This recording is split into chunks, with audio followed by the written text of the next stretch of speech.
Baik, kita mulai. Layarnya sudah cukup besar ya, kalau segini saya kira. Nah, ini kali yang paling besar.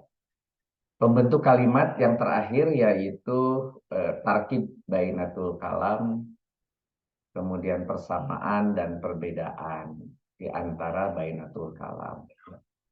Kita sudah maklum bahwa bainatul kalam ini dibutuhkan adalah untuk memperjelas kalimat yang sudah sempurna. Oleh karena itu, kalimat yang sempurnanya harus dicari dulu. Itu key-nya. Harus dikomplitkan dulu. Apakah itu ismiyah?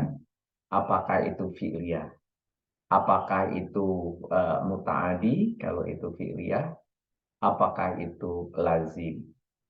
Kalau itu sudah terlengkapi, barulah kalau masih ada kata-kata yang lain di belakangnya, kita cari apakah dia itu bainatul kalam yang termasuk A, B, C, D, E, F gitu ya. Kita punya banyak sekali. Ya. Nah, sebagai contoh di sini kayak apa namanya kalimat mufidah atau kalimat sempurna itu koma jaidun dan ini diulang sudah kemudian ditambah koma jaidun amama fasli di mana amama faslinya itu adalah bainatul kalam atau tambahan. Kemudian koma jaidun towilun. Nah, kalau ini tambahan juga, tetapi di sini adalah statusnya sebagai sifat. Nah, karena di situ terlihat towilun menggunakan alif lam dan kemudian di situ adalah kata sifat sehingga dihubungkan dengan kata yang.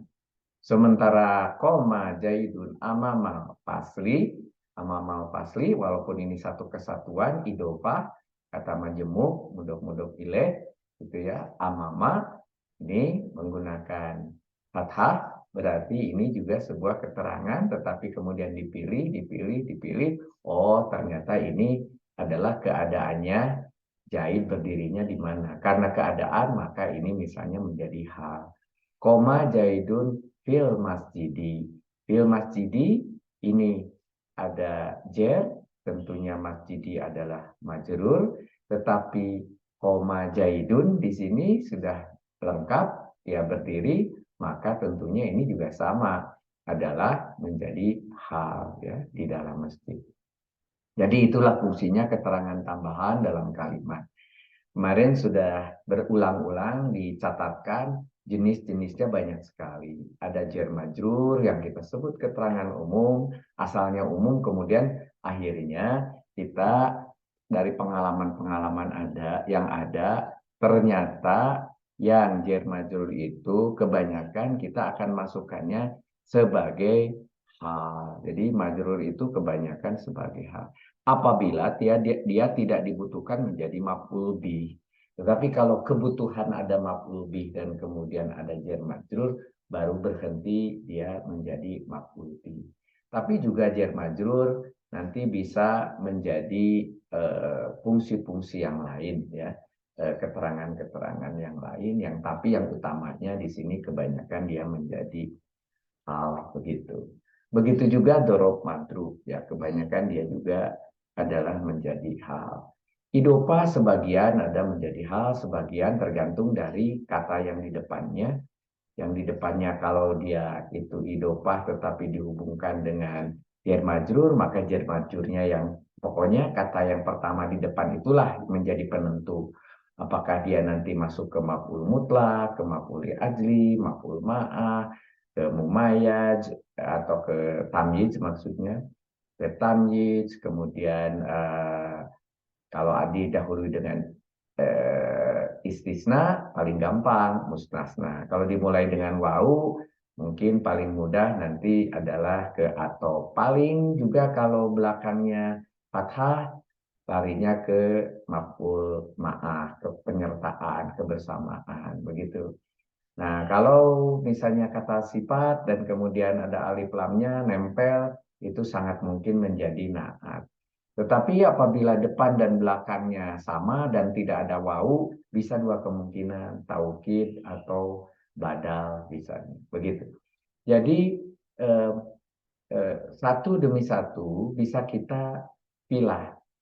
Mengapa kita harus cari? Kalau saudara misalnya berhenti setelah kalimat sempurna, berikutnya keterangan aja, boleh juga ya. Tapi cuma sampai batas di situ. Tapi kalau mau tahu betul bahwa keterangannya sifatnya apa, supaya tahu kalimat sempurnanya yang benar-benar sempurna dalam bentuk makna. Jadi kalau sempurna dalam bentuk urutan kalimat, cukup jumlah mufidah dan keterangan selesai. Tapi kalau ingin tahu sampai secara makna juga sempurna dan berhentinya sampai di mana dalam sebuah kalimat yang komplit, kemudian nanti anak kalimatnya yang mana.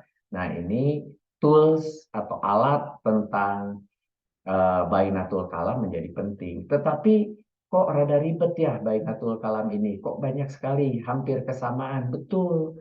Dan ini satu-satunya cara adalah latihan memang. Latihan, latihan, latihan. Maka muncullah hari ini latihannya cukup banyak. Nah, juga tertrigger dengan pertanyaan-pertanyaan pekan lalu yang memang menginginkan banyak latihan.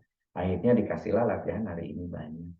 Karena latihan hari ini banyak, maka terpaksa saya menghentikan dulu untuk pekan ini untuk menerjemah surat Al-Baqarah. Berhenti dulu untuk sementara. Tapi pekan depan ada lagi.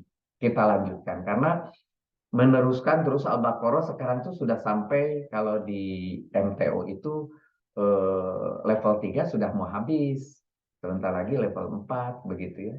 Karena Al-Baqarahnya sudah mendekati angka 101 dan setelah 102 ke sana itu sudah level 4. Jadi saudara sebetulnya paralel nih melakukan MTO juga, melakukan KBI juga sebetulnya gitu ya. Jadi kita jalan terus. Cuma di sini di KBI banyak sekali ilmu yang kemudian ditambahkan kepada saudara untuk penjelas sehingga terakselerasi untuk mengetahui makna atau arti yang sebenarnya gitu ya.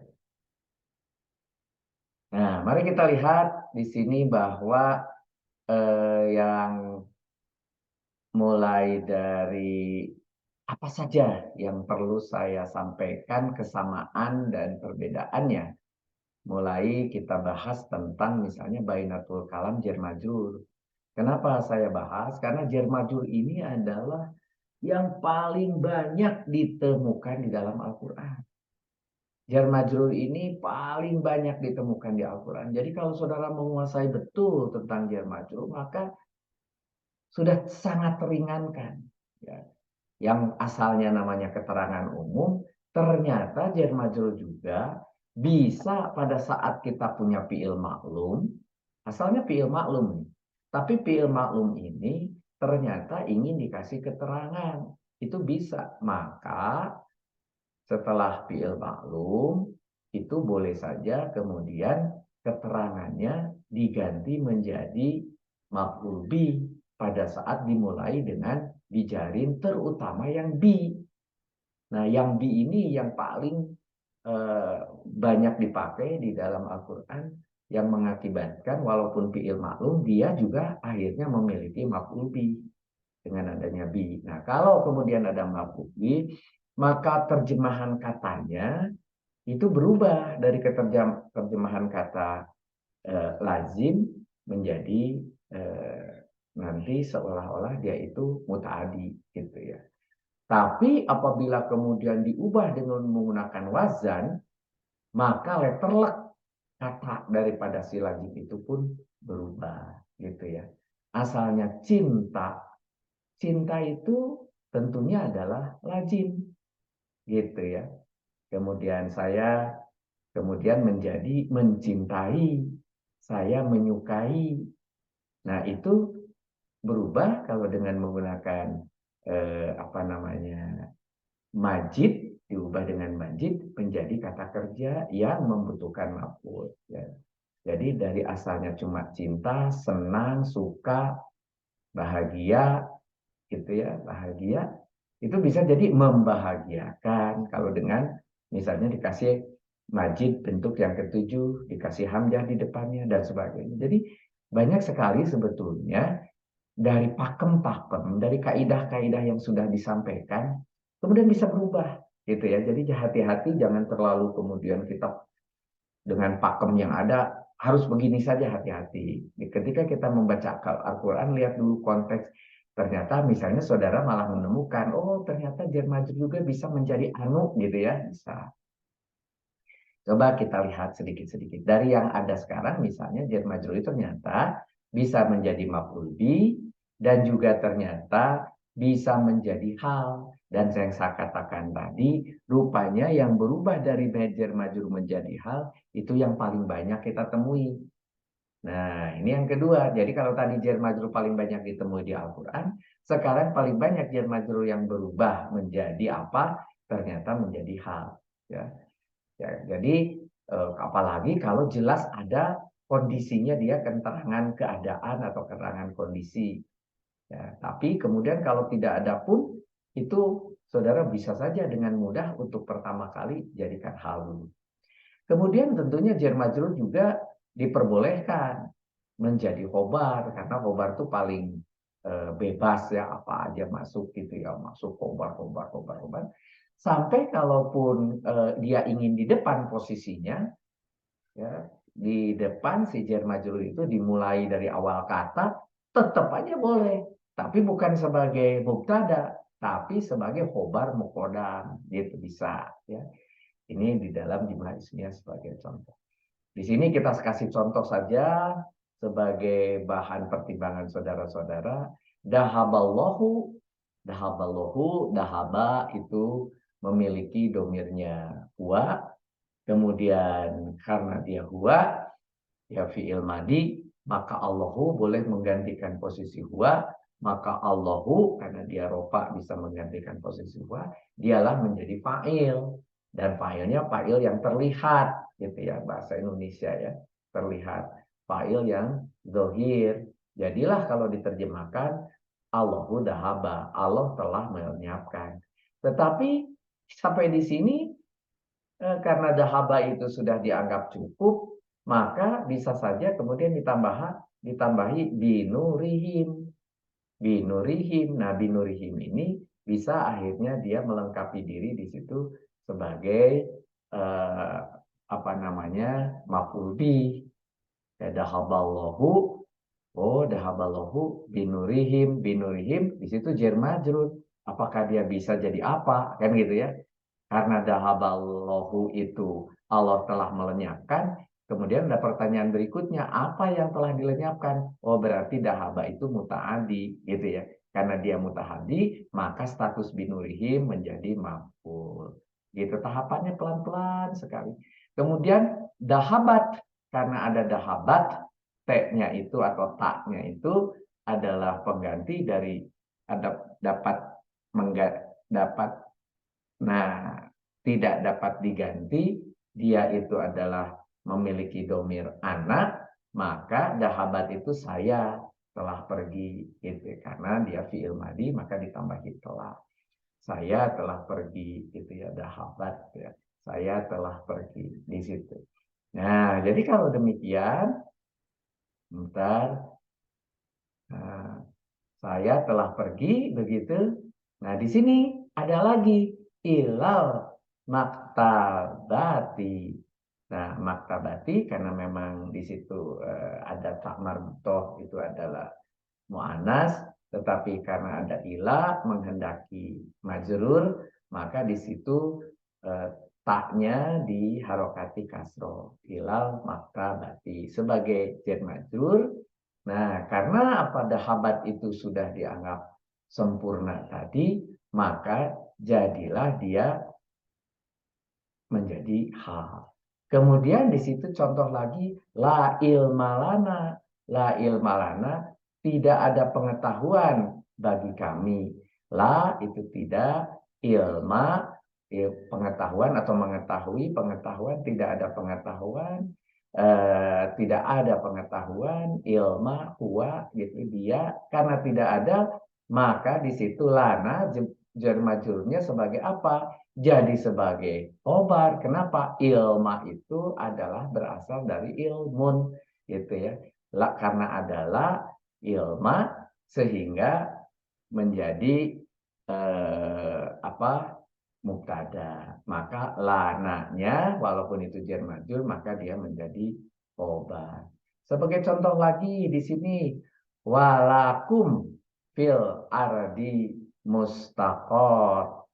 Nah, mustaqorun di situ jadi di sini lakum sebagai jar majrur tetapi di awal kalimat maka jadinya menjadi khobar muqaddam ya karena jar majrurnya di awal kalimat ya walakum fil ardi mustaqorun seperti itu. Nah mubtadanya itu menjadi mustaqorun karena dia mustaqorun itu disimpan di belakang gitu ya maka dia adalah menjadi mubtada muakhor. Mubtadanya yang disebut di belakang. Kenapa kok kita berkesimpulan mubtada? Karena di belakangnya di sini dikasih rofa. Oh iya, karena mubtada dan khobar itu pada awalnya asalnya adalah rofa. Sehingga kita masukkan dia sebagai mubtada muakhor. Karena di tengah-tengah ada fil ardi, apa ini fil ardi? Itu juga jar majrur. Tapi jar majrur yang pertama lakum sudah menempati kedudukan sebagai khobar muqaddam. Berarti fil ardi tidak bisa khobar muqaddam. Nah, kalau gitu dia tempatkan sebagai hal, memberi tambahan keterangan. Sehingga bahasanya menjadi bagi kamu mustaqorun tempat tinggal baru fil ardi di bumi. Nah, tetapi di dalam tulisan ini didahulukan fil ardi, maksudnya mau memberi penekanan sehingga bagi kamu di bumi tempat tinggal begitu maksudnya ya. Makanya ditulis fil ardinya duluan sebelum mustaqorun misalnya begitu. Jadi posisi bainatul kalam boleh di tengah, boleh di belakang. Tetapi maksud daripada saya tadi, apakah kalimatnya sempurna. Nah, setelah sempurna baru dicari. Bukan berarti secara positioning bahwa bainatul kalam harus posisinya terakhir dalam tulisan. Tidak. Bainatul kalam boleh juga di antara kalimat seperti ini.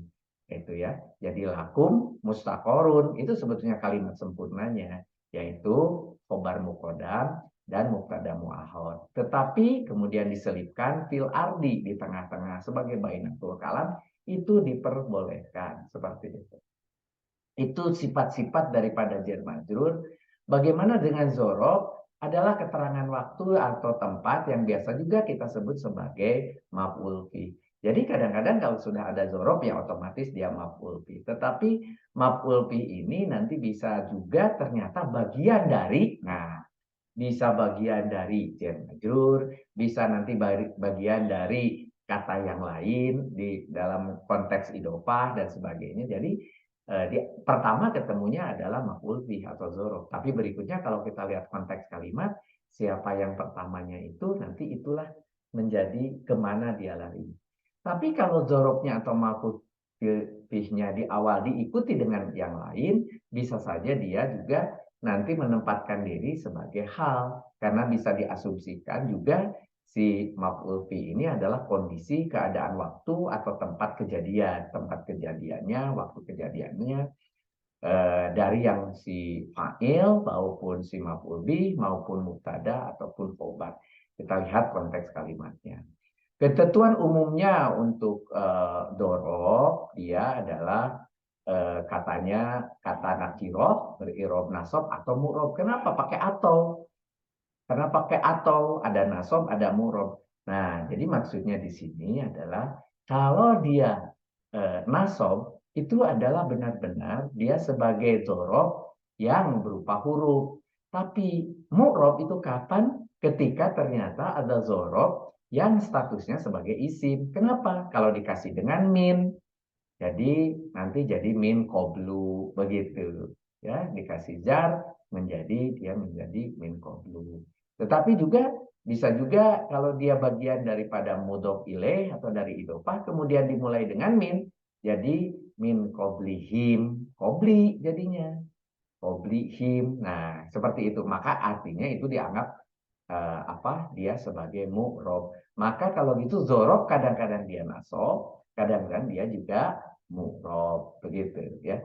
Nah, apabila ada kata setelah zorob maka diharokati majrur. Jadi kalau dzarofnya berdiri sendiri, ya tentunya tidak perlu dipikirkan. Tapi ketika ternyata di belakangnya ada kata lain yang berhubungan dengan dzaraf yang bisa dimajrurkan, maka disebut sebagai madrub. Madrub itu harokatnya adalah majrur. Contohnya di sini sholat al-muslimuna, jadi sholat al-muslimuna, berarti al-muslimuna ini rofa, karena dia rofa, maka dia boleh menggantikan huwa yang ada di sholat, maka dialah yang menjadi fa'il, sehingga dia didahulukan. Kaum muslimin itu adalah sholat. Kemudian di sini ada kholfa imami. Imami, al-imami ini imam, kholfa itu di belakang, sehingga kholfa al-imami di belakang imam. Nah, jadi kaum muslimin sholat di belakang imam. Kholfa ilmami, kholfa imami ini sebetulnya dorob madrub, tetapi sebagai hal, sebagai keterangan. Karena kaum muslimin sholat itu sudah cukup sebagai kalimat sempurna. Ya. Tapi karena dia hadir setelah sempurnanya terbentuk, maksudnya posisinya tidak harus di belakang, ya, tidak harus di belakang, tetapi setelah kalimat sempurnanya terbentuk, sholat al-muslimuna, nah, kalau itu sudah terbentuk sebagai kalimat mufidah, maka kalimat berikutnya atau kata berikutnya menjadi keterangan kondisi atau tempat bagaimana si fa'il, si muslimun itu, si muslimuna itu melakukan sholat. Jadi para muslimin melakukan sholat itu dijelaskan tempatnya di belakang imam. Nah, di belakang imam itu sebagai sebuah keterangan. Keterangannya bisa saudara bilang sebagai maf'ul fi kholfanya, tapi kholfa imami itu satu kesatuan menjadi dzaraf majrub, dan dzaraf majrub ini boleh juga dianggap sebagai hal kholfa imami. Begitu ya keterangan ini. Nah, kemudian kita lihat lagi idofah. Ini juga sama, idofah juga bukan hanya dia mengekorkan dari kata satu kepada kata yang lain menjadi yang namanya kata yang majemuk, atau kita sebut idofah, sehingga yang paling kenal sampai detik ini berulang-ulang mudhof, mudhof ilaih. Yang depan mudhof, berikutnya mudhof ilaih. Yang depan mudhof tidak boleh ada al, tidak boleh ada tanwin, yang belakang harus kasroh. Dari situ kemudian kita terjemahkan sebagai keterangan kepemilikan atau perutukan. Yang biasa dikenal dengan istilah mudhof ilaih ini adalah termasuk juga hal, karena bisa diasupkan sebagai kondisi keadaan kepemilikan atau peruntukan bagi kalimat lengkap sebelumnya apabila dia tidak diterima bagian dari mudhof ilaih yang lain. Nanti misalnya kalau dia misalnya terhadap kalimat yang lain yang sudah ada misalnya sebagai maf'ul bih, tapi dia adalah idofahnya di belakangnya, ya berarti dia tetap maf'ul bih, tidak berubah. Tapi juga misalnya dia tidak masuk di maf'ul bih, dia tidak masuk di yang lain yang dibutuhkan, maka ketika terlempar ditampunglah dia nanti menjadi juga hal. Ketentuan umumnya kita tahu bahwa mudhof ilaih adalah nakiro yang tidak bertanwin, atau sederhananya tidak ada alif lam, tidak ada tanwin, dan kemudian mudhof ilaihnya diharokati sebagai jar. Contohnya di sini roja'a tulabu jami'uhum. Jadi di sini kalau ada tulabu, nah kita mulai curiga. Roja'a itu juga huwa, maka tulabunya menjadi fa'il. Para murid, ya, para murid roja'a telah kembali. Para murid telah kembali. Di sini ada tambahan. Ternyata kalau para murid telah kembali sudah selesai, kalimat mufidahnya ada jami'un. Jami'un. Nah, jami'unnya ini kemudian digabung dengan hum menjadi jami'uhum. Adalah idofah berupa keterangan kondisi, bisa juga di sini sebagai hal dalam tulisan kita, ya. Daripada ditulis keterangan kondisi, sudah kita kasih saja namanya hal, keterangan keadaan, di mana jami'u sebagai mudhof dan hum sebagai mudhof ilaih. Namun bisa juga ditarkib berupa taukid maknawi. Kenapa? Karena ternyata arti dari idofah yang ini adalah jami'un. Dan jami'un itu di dalam definisi taukid dimasukkan sebagai kelompok taukid maknawi juga. Karena kata jami'un itu walaupun dia memiliki harokat domah, ya, sama dengan kata sebelumnya karena mengikuti juga tulabu, gitu ya. Jami'u tulabu sama gitu ya. Oh, berarti ini terikat. Nah, oleh karena terikat bisa juga dia sebagai penekanan bahwa para murid telah kembali itu semuanya, bukan para murid satu dua, bukan para murid sebagian. Jadi ini penekanan bahwa semuanya gitu ya. Jadi bukan hanya keterangan, bukan hanya keterangan kondisi, bukan hanya keterangan keadaan para murid datangnya semua, tapi ini juga lebih ditekankan pada sebagai taukid maknawi. Jadi bisa si jami'uhum itu statusnya bisa sebagai hal, bisa juga dia sebagai taukid maknawi. Nah, sehingga memberi makna, mempertegas kata-kata sebelumnya. Bagaimana dengan maf'ul mutlak? Adalah isim masdar yang susunan mujarotnya sama dengan fiilnya. Jadi maf'ul mutlak juga nanti akan dualisme ini. Hanya karena sama tulisannya atau mujarotnya si maf'ulnya ini sama dengan fiilnya, maka bukan hanya sebagai fiil biasa dia, tapi adalah fiil yang mutlak yang berfungsi sebagai penguat juga. Rupanya penguat itu bukan hanya dengan lakot, bukan hanya dengan kot, bukan hanya dengan ina, bukan hanya dikasih dengan nun taukid, tapi juga bisa dengan dua huruf atau dua domir yang diulang-ulang, bisa juga dengan memberikan sebuah maf'ul, sebuah masdar yang memiliki mujarotnya sama dengan fiilnya. Maka ini pun sebagai sebuah penekanan atau taukid atau penyerupaan atau penjelas juga bisa, tergantung kata sesudahnya. Setelah maf'ul mutlaknya apa gitu ya. Nanti ada yang berubah menjadi penyerupaan atau penjelas atau sebagai penentuan sebagai penyerupaan. Nah, katanya pada umumnya adalah nakiro, kemudian beri'rob nasab, berwajan biasanya menggunakan fa'latan atau fa'lan. Nah, fa'latan biasa untuk yang mu'anas, fa'lan untuk yang muzakkar.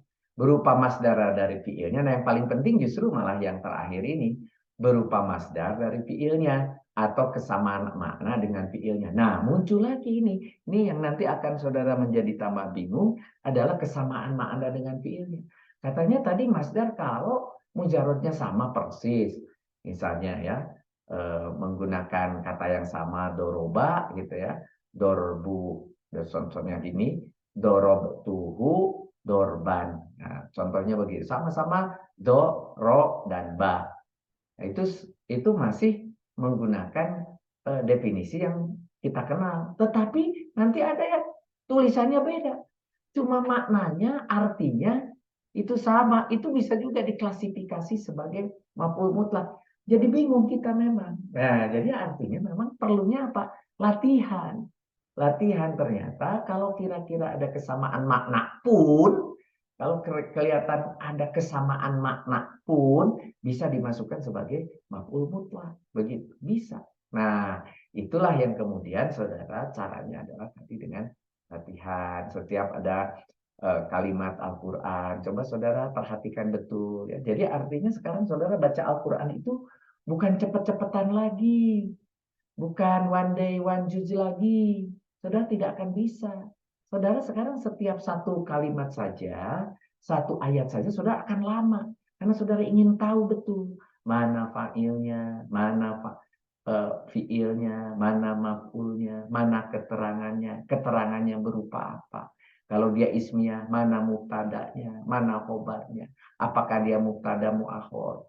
Apakah dia ada keterangan hal di belakangnya? Apakah ada kalau ada wau, apakah waunya wau atau waktu wau istinaf? Kemudian apakah itu hanya wau ma'a? Apakah nanti halia, membuat dia hal di belakang, dan sebagainya.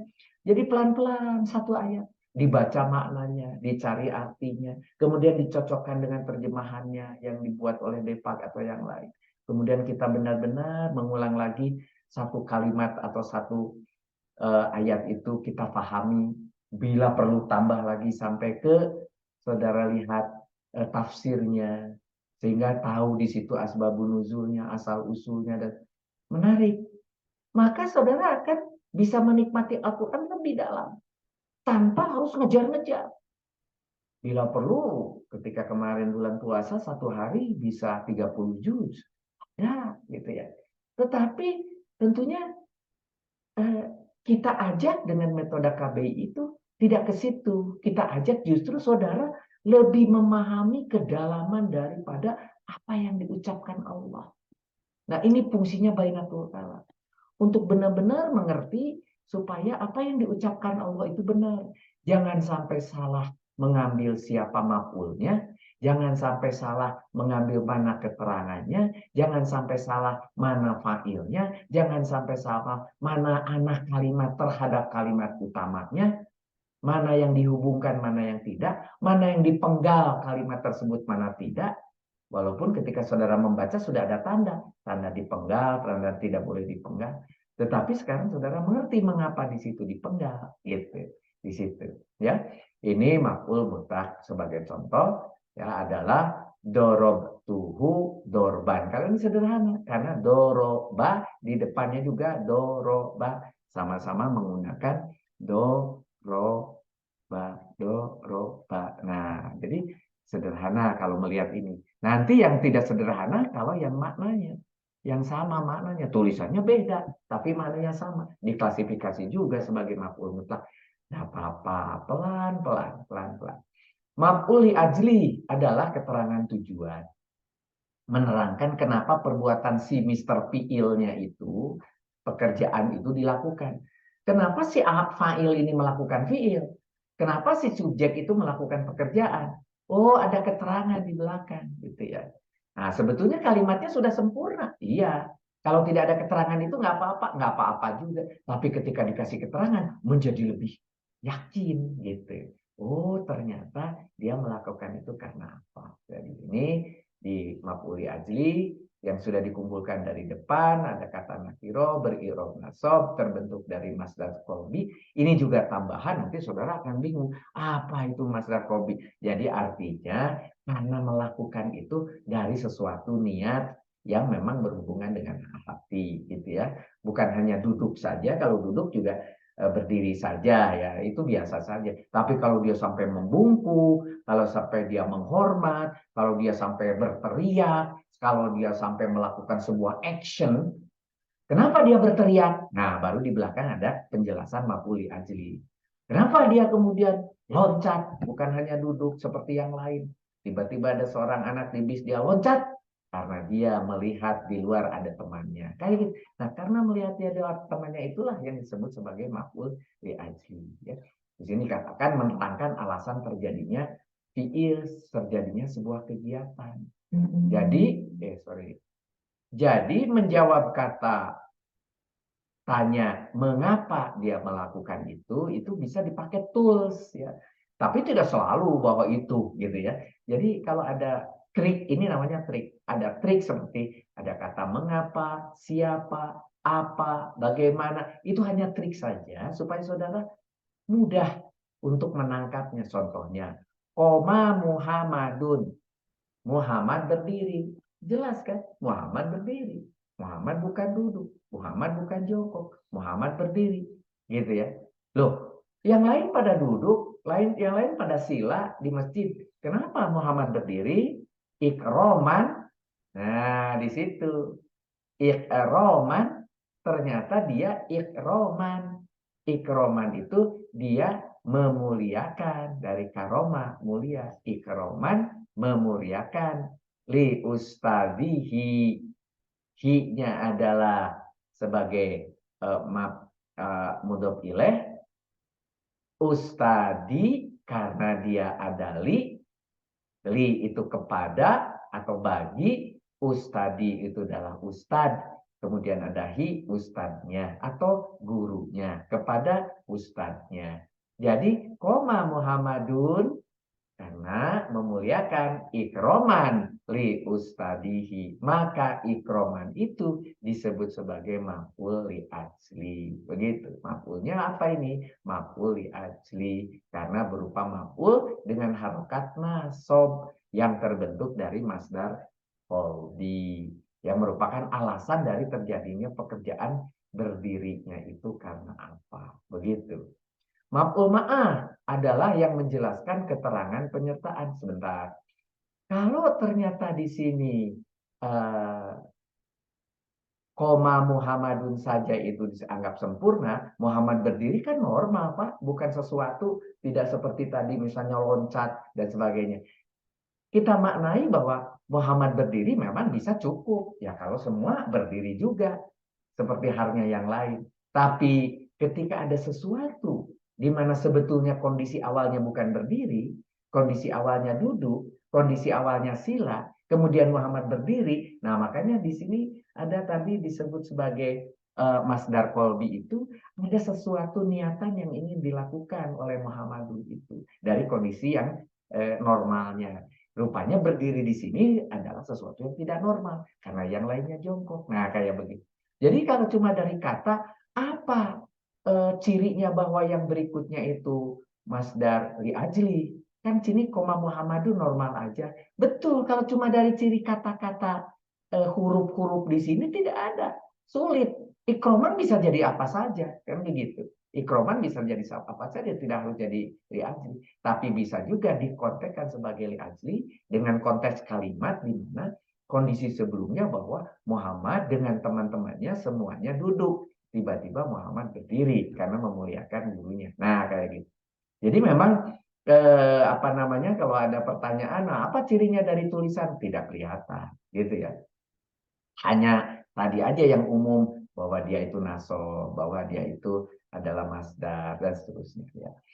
Kemudian maf'ul ma'ah. Nah, ini tambahan nih.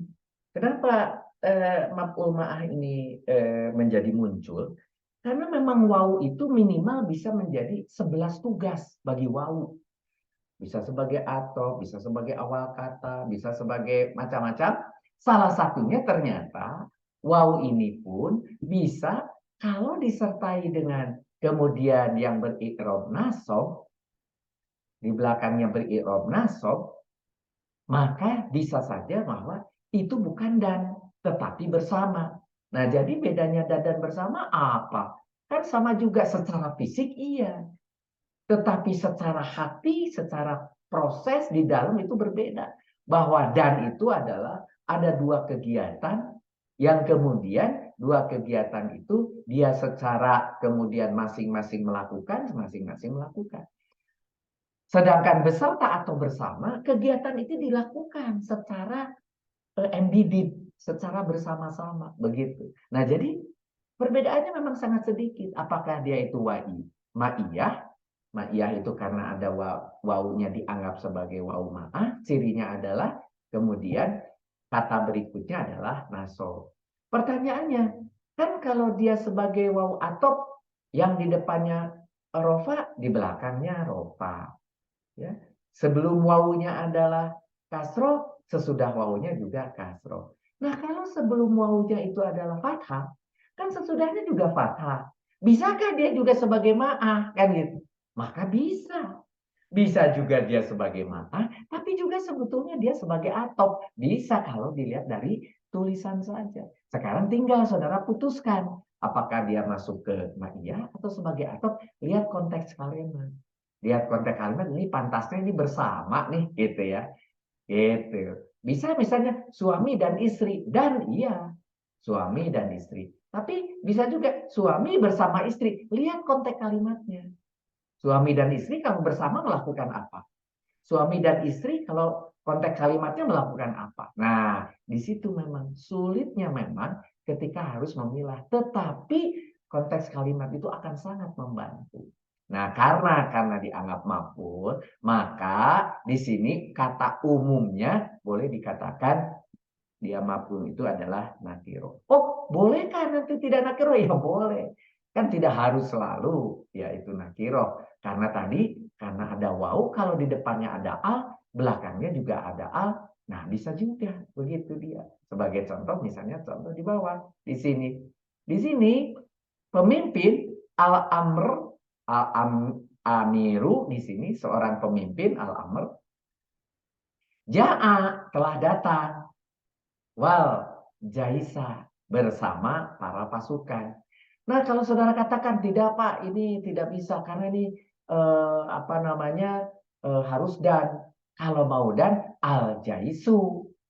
Nah, ketika dibuat di sini al jaisu, maka jelas depannya sama-sama al, kemudian belakangnya sama-sama u, maka dan pasukan. Jadi pemimpin misalnya datang dari utara dengan mobil, pasukan datang dari selatan, kemudian ketemu di sebuah lapang, seorang pemimpin telah datang dan para pasukan juga demikian. Nah, itu bahasa beritanya gitu. Itu bisa kemudian al amr atau al-amiru wal jaisu begitu. Tapi kemudian ternyata ini berbarengan, baris bersama, datang bersama dengan mengukurkan yel-yel kemenangan, maka ja'al amiru wal jaisa. Jaisa di situ. Nah, jaisanya ini lebih utama dari cerita apakah dia nakiro atau tidak. Ya, karena itu sama-sama al, gitu. Oke lah, tadinya saya mau sampaikan sebagai wau atop. Tapi karena belakangnya di situ adalah ternyata jaisa bukan jaisu, maka ini lebih utama dikelompokkan sebagai bersama. Kok kalau gitu tipis sekali perbedaannya? Iya, tipis sekali perbedaannya. Kalau kemudian ada orang yang mengatakan itu adalah sebagai wau atop, boleh, tetapi kemudian tolong belakangnya dikasih dengan domah karena di depannya juga sudah domah begitu ya. Nah, bagaimana dengan hal ini yang saya katakan tadi, keterangan kondisi keadaan yang paling banyak kita temui di dalam Al-Quran. Karena bisa datang dari berbagai macam ya. Walaupun ditulis selalu umumnya ya dari nakiro. Oh, ternyata tidak nakiro. Ada juga si bejumlah kan bukan nakiro. Ada juga dorob bukan nakiro. Jar majrur contohnya misalnya jar majrur bukan nakiro. Malah kemudian hal juga bisa jumlah mufidah. Ada jumlah mufidah itu kan bisa ismiyah, kalau bisa pilih kan bukan nakiro. Betul. Makanya tadi di sini kata umumnya asalnya hal itu adalah yang terbanyak adalah yang nakiro. Kemudian nanti ada juga memang yang isim, yang ismiyah, yang fi'liyah itu juga bisa menjadi hal ya. Jadi nanti jumlah mufidah setelah isim ma'rifat ini diharokati sebagai nasab. Tapi diharokati. Kalau tadi kan di sini adalah kata nakiro berirob nasab. Artinya nanti kalau ternyata itu adalah jumlah mufidah itu tidak punya harokat. Nah, mahali karena dia tidak punya harokat, si bejubah juga tidak punya harokat, karena dia tidak punya harokat, ketika kemudian ditarkib, diharokati, katanya diharokati, bukan berharokat, diharokati sebagai nasob, begitu. Tapi kalau dia katanya memang nasob, ya sudah, itu sebagai ciri bagi kita.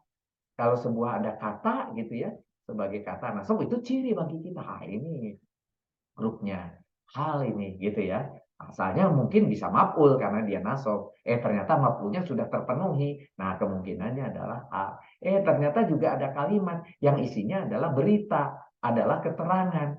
Ternyata cocok ini. Bisa juga dia sebagai hal. Tetapi biasanya halnya terhadap siapa? Terhadap isim yang ma'rifat. Biasanya begitu. Nah, jadi kita ambil contoh di sini. Ja'a Jaidun rokiban. Zaid telah datang, begitu. Rokiban. Nah, kalau ini kebetulan aja berupa isim nakiro. Paling gampang kalau isim nakiro. Rokiban. Apalagi nih? Menjadi apa? Kalau hurufnya nggak sama, oh berarti bukan maf'ul mutlak, gitu ya. Tidak ada wau, oh bukan berarti atau. Oh tidak ada wau, oh bukan berarti maf'ul ma'ah tidak gitu. Maf'uli ajli dia tidak menerangkan mengapa mengapa dia datang, tidak. Nah, sehingga rokiban satu-satunya cara dia adalah sebagai menerangkan keadaan dari fa'il gitu. Muhammadun keadaannya seperti apa? Nah, itulah maka disebut, mohon maaf, itu maka disebut sebagai hal gitu ya, sebagai keterangan ya. Sebagai keterangan keadaan di mana si Zaid datang itu berkendara. Sebetulnya kalau bahasa Indonesia cukup berkendara gitu ya, berkendaraan ya, berkendara. Nah, tamyiz ini berbeda sedikit dengan hal. Ini sedikit. Sedikitnya kalau namanya hal itu adalah keadaan, tapi kalau tamyiz itu zat, bendanya. Nah, kalau keadaan itu adalah kondisinya, kalau zat itu lebih ke apanya. Ya, di sini zatnya itu beri'rob nasab juga. Contohnya di sini arokon. Arokon itu keringat. Nah, keringat itu adalah sebuah zat, sebuah benda. Maka yang mau diterangkannya kira-kira apa? Di sini nasab baba jaidun. Jaidun mengalir. Apanya yang mengalir? Keringatnya. Arokon. Ya, zatnya yang mengalir dari fa'il zaidun. Begitu. Kemudian bagaimana dengan mustasna?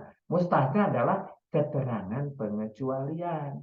Kenapa pengecualian? Karena dimulai dengan ilah. Ini paling gampang. Oh, tidak ada kesamaan dengan yang lain ya. Kalau sudah ada kata sesudah istisna, yang biasanya kita kenal adalah ilah. Ternyata di dalam penjelasannya ilah mustaqim ada macam-macam. Bukan hanya ilah. Iya, tetapi paling banyak di dalam Al-Quran itu ilah. Maka dijadikan judul juga. Ilah itu adalah awal daripada mustasna. Gitu ya, dikecualikan dari mustanam itu cuma nama aja. Saya terjebakkan di sini kata sesudah istisna, kata sesudah kata istisna itu disebut mustasna, kata sebelum istisna disebut sini disebut mustasna mihu. Dialah yang kemudian yang dikecualikan, dipisah oleh huruf pengganti atau huruf pengecuali yaitu istisna gitu ya. Contohnya di sini sama juga, dia juga umumnya adalah nasab dan nakirah. Contohnya darosa talamidun ila zaidan, murid-murid telah belajar. Telah itu karena darosa, karena fi'il madi. Talamidu, talamidu itu karena dia itu menjadi fa'il, karena dia rofa, maka talamidu, murid-murid telah belajar ila. Nah, ini karena ada kata ila, maka kata di belakangnya sebagai mustasna. Kecuali jaidun. Dari mana? Dari siapa? Yang dikecualikannya dari mana? Mustasna minhu. Ini disebut mustasna. Yang dikecualikan jaidun, yang dikecualikan. Pengecualinya yang dikecualikannya dari mana? Dari minhu. Minhunya itu apa? Talamidun. Jadi mustasna minhunya talamidu. Gitu. Talamidu ila jaidan. Begitu. Nah, talamidu itu ya, darosa talamidu ini murid-murid telah belajar itu kecuali Jaid. Si Jaidnya nanti menjadi mustasna, kemudian siapa yang dikecualikan itu para murid atau talamidu seperti itu. Darosa talamidu ila jaida. Sederhana memang kalau ketemu ila mah gitu. Jadi kata ila adalah istisna yang membuat jaidan si mustasna itu dikecualikan dari talamidu mustasna minhunya. Nah, penjelasan detailnya sudah. Ini cerita yang utamanya supaya bisa menyaring antara satu dengan yang lainnya. Naat. Nah, kata keterangan naat itu sifat ya. Kenapa kok disebut naat gitu ya? Kok kita sekarang menggunakan sifat? Ya udah kita pakai mausuf sifat saja. Kenapa? Karena waktu di tamyiz, grup-grupnya tamyiz menggunakan kata mausuf sifat. Nanti di literatur ada yang menggunakan kata naat manut, boleh. Jangan heran nanti ketika ada saudara buka YouTube yang lain ya. Saudara tuh tambahi ilmunya, bukan hanya dari KBI. KBI itu yang utamanya, tambahi saja dari YouTube yang lain, dari Ustadz yang lain, dari buku yang lain, silakan, silakan. Tetapi itu semua kuncinya, anchornya ke KBI. Insya Allah KBI itu menjadi anchor, menjadi ikatan karena di situ semua kumpul. Semua kumpul. Saudara mau pakai metode apa saja, silakan. Tapi larinya harus ke KBI. Percaya. Percayalah. Dan saya sudah kumpulkan dari berbagai macam metode. Sampai metode yang seperti kita menghafal Al-Quran. Artinya, bukan Al-Quran katanya, tapi berupa artinya. Itu juga akhirnya harus pakai ilmu KBI. Kalau tidak, plong. Hafal-hafal, mulut-mulut, ingat-ingat. Tapi mengapa demikian? Kalau ketemu perbedaan, ketemu penyelenehan bahasanya, di Al-Quran itu nanti banyak yang nyeleneh. Penyelenehan, sudah akan bingung belagapan. Tidak akan tuntas. Nah, supaya tuntas, KPI-nya harus benar. Makanya 0 sampai 50 nanti harus benar-benar diikuti. Tidak boleh ada yang lewat, tidak boleh ada yang miss di kepala. Pak, saya cuma bisa 30% seperti sarannya. Alhamdulillah, 30% sudah cukup. Nanti saudara ulang lagi, makanya saya kasih yang namanya rekamannya. Saya kasih bukunya untuk dipelajari. Dan ini saya senang sekali Pak Sodik membuat buku kedua ini. Ternyata di belakangnya itu ada lagu. Mana? Lagunya itu ada lagu pertama, lagu kedua. Lagu kedua nanti wajib. Wajib apa? Wajib dihafal nanti ketika jambore di Magpiro kita lakukan bersama. Itu saya lupa di mana bukunya ya. Nanti kita lihat. Oke, oh iya. Bentar. Nah, ini dia. Nah, jadi di buku ini, buku kedua itu, kalau lihat di halaman belakang, ciptaan Pak Sodik itu sebelah kiri dan sebelah kanan. Yang sebelah kiri sahabat surgaku kedua. Bismillah kami belajar tamyiz. Diawali huruf fi'il isim. Huruf 1 kolom bijarin. Bi dengan ka seperti. Dan seterusnya. Hafalkan ini. Baca di buku kedua di halaman terakhir penutup dan tertulis surgaku, sahabat surgaku kedua. Dan ini nanti dinyanyikan bersama di Jambore. Enak sekali. Kita itu seperti di Arafah nanti itu di Jambore atau seperti di Mina. Seperti di mana lah karena tempatnya ada. Ada kolamnya, ada kafenya malam-malam, ada tempat zikirnya di dalam, ada tempat mandinya, ada semprotannya, ada segala macam persis seperti di Madinah, seperti di Mekah, insya Allah. Jangan lupa, sahabat surgaku dua saudara hafal yang ada di buku kedua. Ya, untuk yang sudah mendapatkan buku kedua silahkan dinyanyikan, dicoba. Ya, saya intermezzo saja. Nah, jadi naat man'ut atau mausuf sifat ini balik lagi. Ternyata ini yang paling detail. Keharusannya kalau di sini harus suka tidak suka. Kalau tadi kan pada umumnya, pada umumnya, pada umumnya ya. Tapi kalau di sini harus sama jenis. Kalau depannya muzakkar, belakangnya muzakkar, gitu. Dan ingat, ini tidak ada penyekatnya, tidak ada wawunya, tidak ada ilahnya. Langsung dua kata, di mana dua kata tersebut muzakkar dengan muzakkar, mu'annas dengan mu'annas. Tapi bukan hanya itu, dicek juga jumlahnya. Mufrad dengan mufrad, musanna dengan musanna, jamak dengan jamak. Bukan hanya itu, kalau depannya nakiro, nakiro, kalau belakang depannya makrifat, makrifat juga. Kalau pakai al, kalau tanpa al, begitu. Kemudian i'rabnya juga harus sama. Kalau depannya rofa, belakangnya rofa. Kalau depannya nasob, belakangnya nasob. Kalau depannya jar, belakangnya jar. Begitu. Nah, contohnya di sini di sini astairul kitabah, saya meminjam buku, begitu. Sampai di sini kan saya cukup sebetulnya. Tapi kemudian di sini al-jadidun, al-jadidun sama-sama alif lam. Kita mulai curiga. Apa Profesor dikit. Kalau Kemudian IGM, mohon maaf. Kalau IGM lawan Nakiro ada apa, Pak?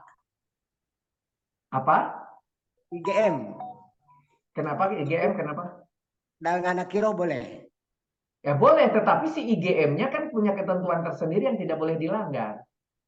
begitu. Misalnya dia IGM itu tidak boleh dia kena kasro, tidak boleh jadi kasro. Betul. Nah, seperti itu. Jadi ketentuan utama daripada katanya sendiri nggak boleh dilawan. Kita nggak boleh melawan itu, gitu ya. Ya, terima kasih. Oke, baik. Alkitabah jadi dan itu kita lihat alnya sama. Kemudian di sini sama-sama. Apa berarti yang alnya? Berarti ini, oke. Kemudian i'rabnya, oh ini sama. Kemudian kita lihat apa lagi sih, gitu ya. Kita lihat lagi di sini bagaimana dengan jumlahnya. Oh, alkitabah. Ini bukan apa namanya? Bukan musana, bukan jamak. Dia mufrad. Oh, sama alkitabah. Kemudian tidak harus pakai belakangnya jamak, ya, tidak pakai una, tidak pakai itu, gitu ya. Kemudian alkitabah ini juga jadi dan tidak jadi dan ini tidak apa?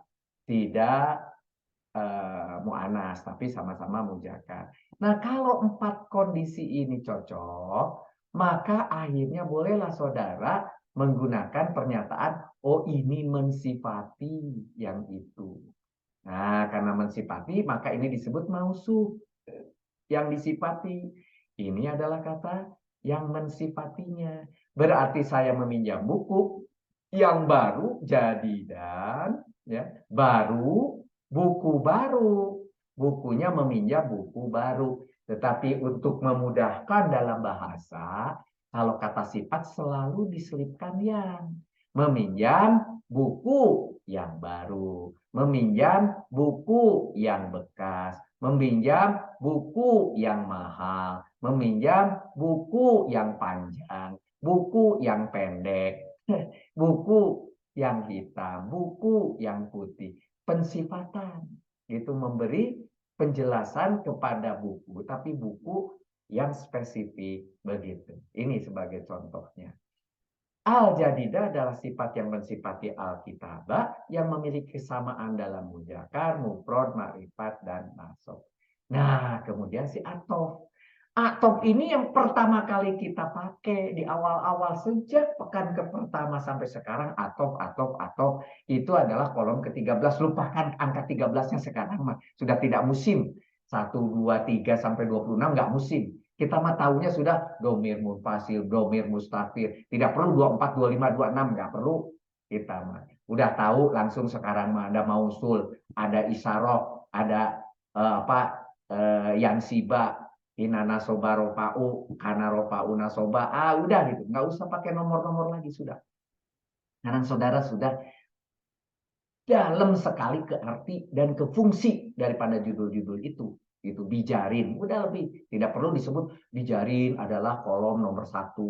Jangan sampai lupa, nggak perlu nomor 1-nya udah nggak perlu. Sekarang saudara sudah tahu bijarin ya, udah pasti itu adalah yang menjarkan yang dimulai dengan huruf bi, kayak gitu ya. Oke, kita contoh di sini atau ya adalah keterangan penyambung, menyambungkan kata sesudah atau yaitu disebut maktub.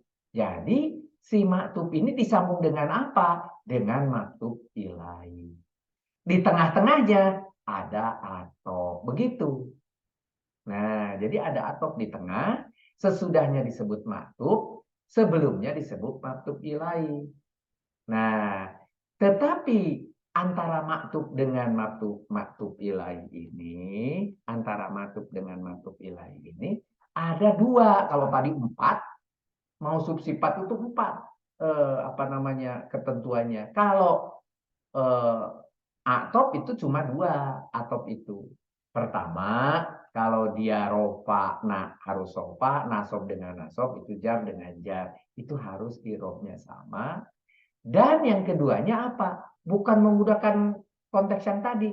Khusus untuk waw ini, sebagai waw atop itu, sigot. Sigot itu apakah dia itu isim dengan isim? Nggak bisa menggunakan penghubung waw atop yang satu isim, yang satu fiil. Nggak bisa. Isim dengan isim, fiil dengan fiil, masdar dengan masdar, sifat dengan sifat, dan lain-lain. Begitu.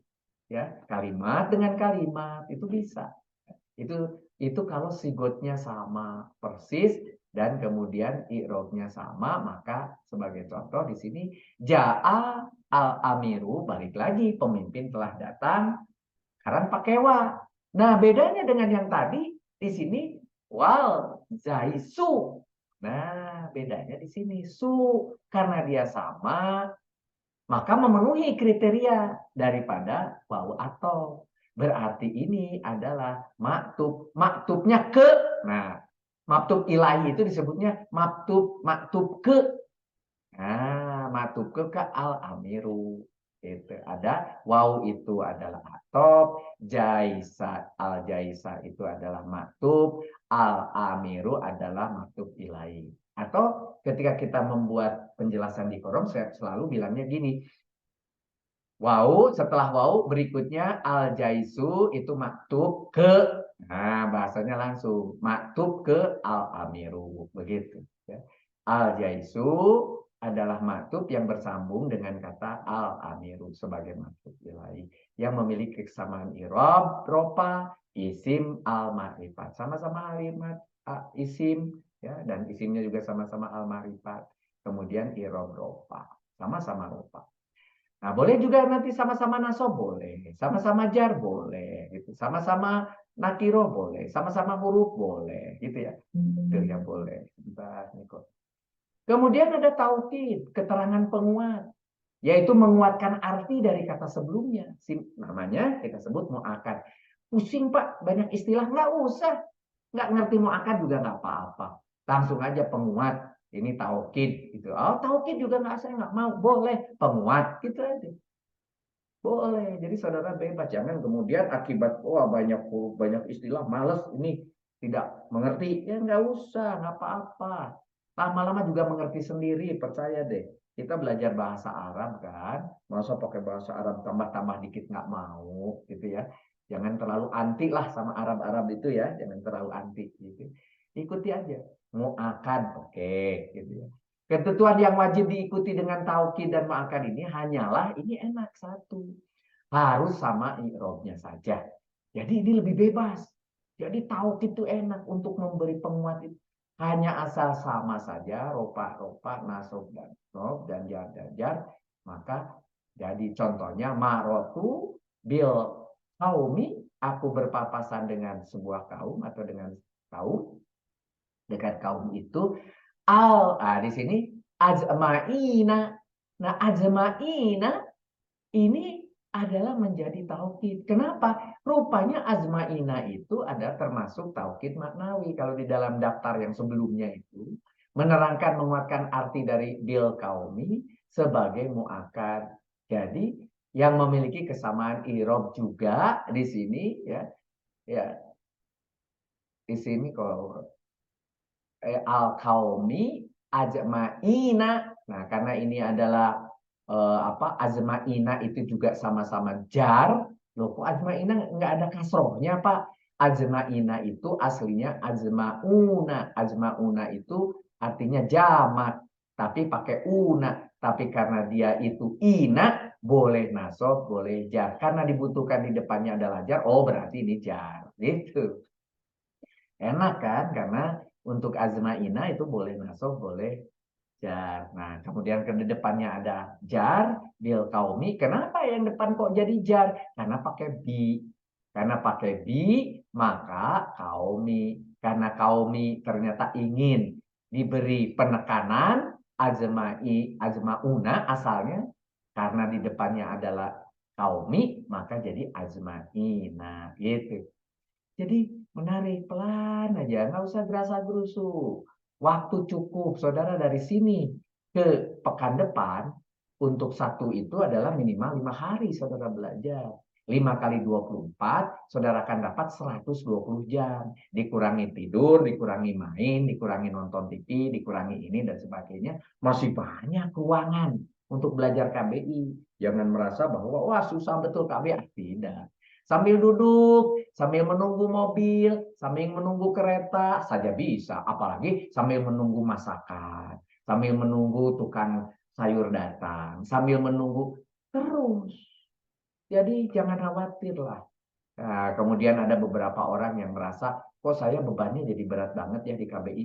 Tidak, Bu, tidak sama sekali. Allah nanti akan mencoba menakar waktu, menit demi detik, waktu demi waktu saudara pakai untuk apa, gitu ya. Waktu saudara ternyata dipakai untuk mempelajari Al-Quran, insya Allah ketika, mohon maaf, kita dipanggil oleh Allah detik ini, detik besok, detik lusa, dan kita sedang belajar KBI, sedang belajar bagaimana mengerti kalam Allah, insya Allah itu bukan mungkin walau alam lebih baik dibanding orang yang misalnya sedang sujud. Biasa kan orang, oh meninggal sedang sujud, walau alam bisa saja justru orang sedang belajar KBI. Contohnya sudah banyak yang belajar KBI terus kemudian mendahului kita. Mudah-mudahan mereka itu adalah termasuk husnul khotimah begitu. Mudah-mudahan kita juga demikian. Justru kita sedang belajar KBI, dipanggil Allah begitu. Allahu Akbar. Badal, keterangan pengganti, yaitu memiliki makna rupanya. Ya, maksudnya kalau kata rupanya ini jangan jadi pegangan. Ini hanya trik saja. Oh, bukan rupanya Pak. Itu mah pengganti mah bukan rupanya tuh. Adalah atau sebagai gitu. Boleh aja, silahkan. Ini mah bukan pegangan ya. Ujung-ujungnya adalah pengganti ataupun pegang atau rupanya gitu ya. Boleh aja, namanya boleh apa saja. Jadi badal itu di mana sebelumnya yang digantikannya, yang dirupainya itu adalah disebut mubdal. Boleh. Atau yang digantinya boleh. Bisa sebagian, bisa seluruhnya. Bisa. Jadi bisa sebagian, bisa seluruhnya yang diganti itu. Ketentuan yang harus diikutinya juga sama ini. Cuma yang penting sama-sama irob aja. Ropa, nasob, dan jarnya sama. Contohnya misalnya di sini kita lihat. Qala Muhammadun, telah berkata Muhammad. Biasanya kita tulisnya Muhammad telah berkata gitu. Rasulullahi. Nah, ini kira-kira apa? Kan begitu. Kalau di sini sudah ada Muhammadun, ternyata di belakangnya ada Rasulu, sama-sama U, tidak ada wawunya, tidak ada ilahnya, apakah dia bisa menjadi maf'ul? Telah berkata Muhammad, tidak perlu karena kola itu bisa juga tidak memiliki maf'ul, begitu, tidak punya maf'ul. Kalau begitu ini boleh dianggap sempurna dong. Muhammad telah berkata, boleh. Qala Muhammadun, Muhammad telah berkata, gitu. Kemudian di sini Rasulu karena sama-sama u, apakah dia kata sifat nggak? Bisa mensifati nggak? Rasulullah, oh ternyata Rasulu, apakah dia bisa sifat? Oh bisa ini sifat. Nanti dulu tapi kalau ini sebagai sifat, bagaimana dengan kata aja cocok nggak? Muhammad memiliki sifat Allah. Rasanya nggak cocok gitu ya.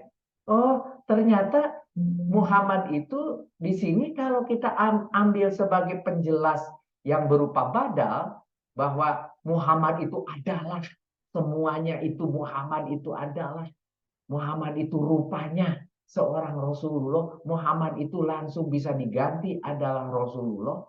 Nah, kalau berhenti pakai Rasulullah, bisa Muhammad Rasulullah. Gitu. Muhammad seorang Rasul. Sampai di situ. Tapi kemudian ada Allahi, di mana Allahinya adalah merupakan kata menjemuk dari Rasulullah, menjadi mudhaf ilaih, menjadi idhofah, Rasulullahi, berarti si Rasulullahi inilah yang kemudian menjadi badal dari Muhammadun. Begitu. Asalnya dimulai dari cuma Rasulullah saja yang menjadi badal. Tapi badalnya punya gerbong kereta ke bawah, ke belakang. Kebetulan aja di sini cuma ada satu. Bisa saja di sini ada beberapa gerbong ke belakang yang berhubungan. Gitu. Kalau ini banyak, panjang, gitu, maka tentunya juga tetap semuanya itulah yang nanti menjadi bagian daripada badalnya. Gitu. Qala Muhammadun Rasulullah. Seperti itu. Nah, jadi Rasulullah ini itu adalah badal yang menggantikan kata Muhammad. Sebetulnya bahasanya bukan mengganti dong Pak kalau begitu, karena Muhammadnya tetap ada. Boleh, saudara jangan terus kemudian terpatok pada kata tadi, mengganti. Pakai rupanya juga boleh. Rupanya Muhammad itu rupanya Rasulullah. Bisa, bisa. Memiliki kesamaan irob karena ada u di sini. sebuah idofah yang terdiri dari Rasulu dan Allahi. Begitu. Nah, kalau begitu kita kumpulkan lagi. Jadi dari sekian pekan dikumpulkan jadi yang barusan, sekarang dikumpulkan lagi menjadi yang ini, persamaan dan perbedaan yang sering menjadi confuse. Yang lain ada, tetapi saya tidak bahas. Yang lain boleh, ada perbedaan, ada kesamaan juga dengan boleh. Tetapi untuk yang paling membuat kita confuse dan paling banyak ditemui di dalam Al-Quran, dikumpulkan di bab atau chapter bagian ini, perbedaan terutama. Nah, dalam makna dari kata yang dikandungnya. Makanya kita cek di sini sebagai contoh tamyiz, persamaan dan perbedaannya. Bisa sama-sama nakiro, bisa. Maksudnya begitu. Bisa sama-sama nasob, bisa. Tapi juga ada perbedaan. Si kuning itu yang bisa-bisa sama. Bisa sama. Gitu. Tapi si hijau bisa tidak sama. Nakiro menjelaskan nakiro atau fiil. Kalau hal itu kebanyakan nakiro menjelaskan al-marifat. Jadi hal itu sebelumnya adalah al-marifat. Gitu. Menjelaskan benda, ukuran, angka, dan sebagainya. Tapi kalau yang namanya hal, kalau tadi tamyiz, mohon maaf ulangi. Jangan digeser dulu, saya kecilkan aja biar saudara bisa lihat semuanya. Nah, begini. Kalau tamyiz itu menjelaskan benda, ukuran, angka, masih ingat tamyiz itu banyak dipakai ketika kita belajar adad ma'dud yang sampai 2 pekan itu. Ya, dibuat jadi nasob di belakangnya dan nakiro. Bendanya itu. Yang bendanya apa? Di depannya ada angkanya, ada adad. Jadi makdudnya itu dihubungkan dengan tamyiz konsepnya. Begitu, masih ingat?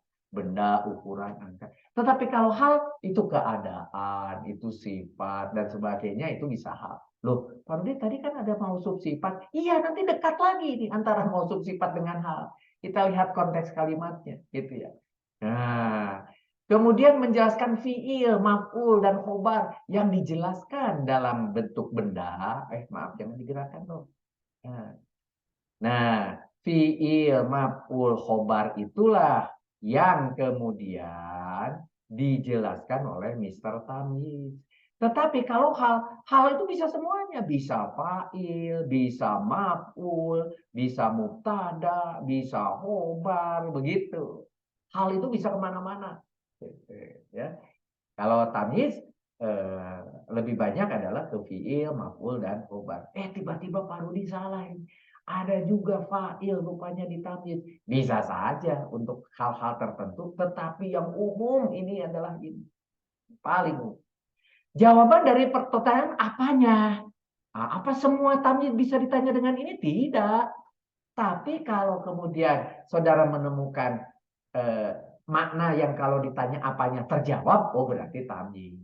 Tapi kalau ada makna yang bisa ditanya dengan keadaannya, bagaimana dan terjawab, itu sangat mungkin adalah hal. Jadi ini untuk menyaring saja, tool saja bagaimana caranya untuk mencoba mengarahkan kemana ini larinya, gitu ya. Kemudian tamyiz ini biasanya atau pada umumnya ini hanya nakiro saja. Kemudian ada juga nanti kata-kata yang lain ada, tetapi tidak banyak. Paling banyak adalah nanti di nakiro. Sedangkan hal itu bisa sifat jumlah, bisa zoro, bisa jermajul, bisa jumlah mufidah, dan ini banyak semuanya adalah bagian dari hal. Gitu. Jadi kalau gitu banyakkan mana tamyiz dan hal? Ya banyakkan hal. Hal itu lebih banyak daripada tamyiz, begitu. Tamyiz itu hanya beberapa angka. Nanti di dalam Al-Quran saudara lihat, tamyiz itu atau angka-angka itu kan jumlahnya sedikit. Waktu kita belajar adad ma'dud misalnya, kan sedikit. Ditambah yang bukan angka, tamyiznya ada, tetapi juga lebih sedikit lagi. Gitu ya. Tapi kalau hal, justru menjadi barisan terbanyak di dalam Al-Quran. Nah, kalau begitu, ada kelompok yang kedua. Ini kelompok tawabi. Tawabi itu bukan aliran ya. Tawabi itu bukan seperti Salafi, bukan seperti Wahabi, bukan seperti organisasi-organisasi kalau di Indonesia ada grup NU, ada grup Persis, ada grup Muhammadiyah, bukan. Tapi bukan grup. Tawabi itu adalah hanya mau menyatakan ada yang ikut, ada yang mengikuti. Nah, rupanya yang ikut dan mengikuti itu dikelompokkan. Ternyata tawabi itu ada yang dikelompokkan menjadi naat, menjadi atop, menjadi taukid, menjadi badal. Kita lihat, kenapa saya kasih kuning, kasih hijau? Karena si hijau yang paling gampang, paling bebas nih. Taukid itu lebih bebas. Yang harus sama cuma rofa, nasob, dan jarnya. Taukid itu. Cuma lihat nanti maknanya. Begitu juga badal gitu ya. Itu paling enak. Tetapi kalau mau dikelompokkan menjadi atau agak enak. Kenapa agak enak? Karena dia ada tanda wow gitu. Ada wow. Tetapi di antara sebelum dan sesudah wow harus sama objeknya, begitu. Harus sama nakiroh dan ma'rifatnya, harus sama rofa, nasob, dan jar, harus sama sigotnya, isim dengan isim, fiil dengan fiil, masdar dengan masdar, sifat dengan sifat. Tetapi yang paling parah adalah naat man'ut, adalah mausuf sifat. Ini ketat. Yang sifat mensifati itu selain jenis, jumlah, objek, irob, 4 kandungan ini harus sama. Gitu. Jadi naat itu apa namanya ketentuannya lebih banyak. Ini agak longgar sedikit, malah lebih enak kalau lihat ada wau baru bisa masuk. Kalau tidak ada wau ini buang, tidak masuk, gitu ya. Tinggal apakah naat, taukid atau badal. Ketika tidak masuk dalam satu kriteria ini, tinggal taukid atau badal, gitu ya. Taukid atau badal, mudah-mudahan kalau irobnya sama, masuk ke taukid atau masuk ke badal. Kalau badal lebih isinya adalah mengganti rupanya bagi apa namanya? Kalau taukid itu nanti apanya, kan gitu. Nah, jadi dilihat persamaan perbedaan di antara ini, kemudian dilihat persamaan perbedaan di antara tamyiz tadi, tamyiznya dengan halnya seperti apa. Kalau di bawah ada juga tamyiz dilihat dari grup sebagai tawabi, begitu. Maka saudara ketika mencoba membahas nanti akan jauh lebih mudah. Yang paling penting memang ujungnya latihan. Makanya muncullah latihan di mana latihannya cukup banyak. Betul. Sehingga saya juga cukup bijak di memberikan tugas hari ini dengan apa namanya terjemah untuk Al-Baqarah gitu ya. Ya, sekarang bagaimana dengan bainatul kalam yang berupa nakiroh nasob ini? Yang paling banyak yang nakiroh nasob, yang grupnya nakiroh nasob ini, yang paling banyak itu adalah dipakai oleh tamyiz dan oleh hal. Ini untuk benda, ini untuk kondisi, ini untuk kekhususan apanya, ini dalam keadaan diulangi. Tapi ada juga grup maf'ul. Nah, selain maf'ul bih, kalau dia diambil pertama maf'ul bih ya jelas selesai. Tapi kalau seandainya bisa juga di situ masuk ke maf'ul yang lain, dicek dia itu sebagai penguat makna atau enggak, sebagai penjelas. Tetapi bentuk isdi masdarnya harus sama atau datang dari fiilnya. Kalau maf'ul bih, apakah dia menjelaskan waktu dan tempat? Tentunya ini dari dorob, juga dari dorob madrub tentunya. Kahli ajli, terjadinya fiil tersebut, yaitu adalah sebuah kegiatan hati. Kemudian maf'ul ma'ah, kalau ini paling gampang, harus ada waw dulu. Tetapi kemudian dia itu nasob. Ya, dan makanya dinyatakan bersama. Jadi kalau gitu gampang dong kalau yang maf'ul. Iya, kalau tidak ada wawunya tinggal bertiga. 4 dengan maf'ul bi-nya sudah ada, tinggal bertiga. Maf'ul ini mutlak fi atau li. Oh, ternyata bukan dorob. Oh, juga bukan sebuah li ajli. Ah, ternyata tidak sama tulisannya mutlak. Berarti tidak bisa masuk ke grup maf'ul. Naik ke atas. Dicoba kan. Apakah dia sebagai tamyiz? Apakah dia menjelaskan apanya? Oh tidak. Kalau itu pun tidak. Berarti numpuklah jadi hal. Jadi kalau begitu nanti terbanyak ditemukan apa? Hal. Paling banyak. Karena apa? Balik lagi ke sini. Rupanya hal itu apa namanya bagian tidak ada hal, tidak ada kekhasan-kekhasan harus ada kesamaan dan sebagainya. Bahkan hal itu boleh macam-macam. Lihat sumbernya, bisa sibeh jumlah, bisa joro, bisa jar majrur, bisa kalimat mufidah. Jadi memang akhirnya kita tahu oh rupanya sekarang Pak Rudi tidak boleh menyuruh kita tidak boleh menulis keterangan, tidak boleh. Tapi boleh kalau saudara mentak-mentok kasih hal, gitu triknya. Kalau sudah mentak ini nggak masuk, itu nggak masuk, itu hal, gitu. Nah, maka ini yang paling penting. Ini saya ulangi lagi, pada saat menentukan jenis Bainatul Kalam ini wajib mencari tahu dahulu makna. Jadi kalau sudah saudara lihat dulu dari huruf-hurufnya dan sebagainya, kata demi katanya selesai, cek keseluruhan kalimat, kemudian saudara baru mulai masuk kepada penentuan Bainatul Kalam. Jadi penentuan Bainatul Kalam itu terakhir daripada saudara bertarkib. Nah, setelah Bainatul Kalam itu kemudian kita yakin, kembali lagi ke tarkibnya, kembali lagi ke pernyataan ini sebagai apa. Memang iteratif. Pertama dari kata dulu, dari masing-masing dulu, kemudian dicek secara keseluruhan dulu, baru kemudian Bainatul Kalam. Dari Bainatul Kalam balik lagi ke perkataan, oh jadi ini dijadikan maf'ul ma'ah, ini dijadikan hal, ini dijadikan tamyiz, balik lagi ke situ. Dicek lagi secara keseluruhan cocok nggak?